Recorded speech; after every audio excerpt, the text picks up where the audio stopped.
As the president moves on from health care to unveil his budget proposal today, we're getting brand new numbers on his job performance, with a Fox News poll finding his disapproval numbers are rising. 51% disapprove of his job performance now. The number was 47% in February, while his approval numbers dropped to 43% from 48% last month. Joining us now, Karl Rove, former senior advisor and deputy chief of staff to President George W. Bush. Also, Joe Trippi, former Howard Dean campaign manager, both Fox News contributors. Karl, give us your assessment. How important are those job approval numbers this early in a president's administration? Do they matter, I guess is what I'm asking. Well, they do matter in that they affect the ability of the new president to get things done in Congress. To the degree that they unsettle supporters in Congress, cause Republicans to step away from him, it's problematic. He already began with the lowest numbers, approval numbers, of any modern recent president. They've deteriorated slightly from there. But in the numbers, there is one really good piece of news for him that he ought to remember as he goes through this rough patch, and that is the question that was asked in the Fox poll: for your family, does the economy feel like it's getting better? In October, 37% said, yeah, it felt like it was getting better. That number's up to 48. Getting worse, it went from 48 to 29.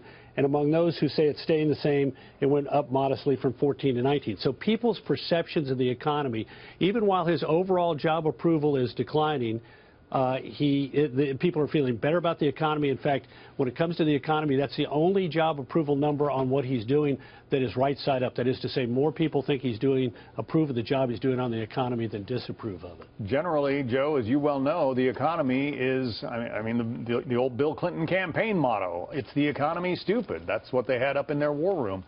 If the economy does improve substantially, does that give the president the opportunity to turn these approval-disapproval numbers around? Well, it should, but that's what's so unusual about these numbers. As Karl points out, people's feelings on the economy are going up at the same time the president's approval numbers are going in the opposite direction. That doesn't happen, and I think the reason it's happening is because there's so many distractions. I mean, some of these tweets and other things that take people's focus off of what he is doing on the economy or what he's trying to do about it, and instead we're dealing with a lot of the controversies that, in fact, the president sort of throws in front of himself sometimes.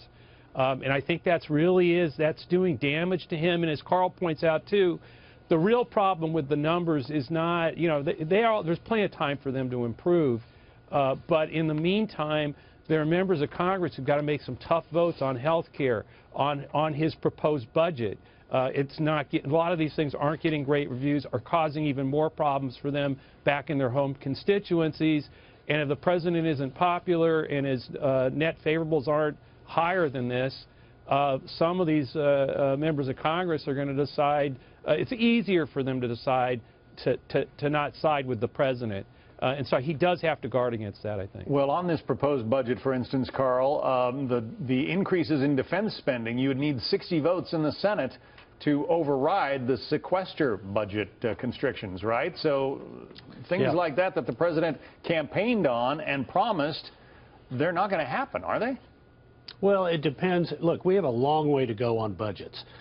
This is the so-called skinny budget. Every new president comes in and presents a slimmed-down version of their budget because they've been in office only a matter of weeks.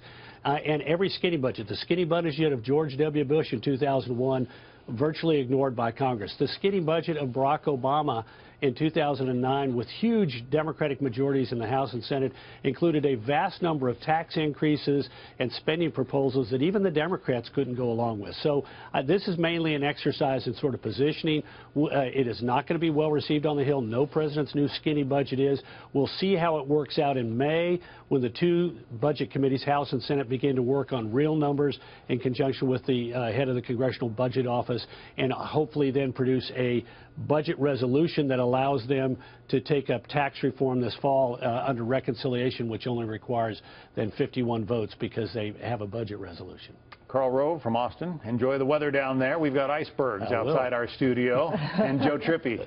Joe, thanks. Do you want me to turn on the pool heater, John? Rub it in. Thank you both.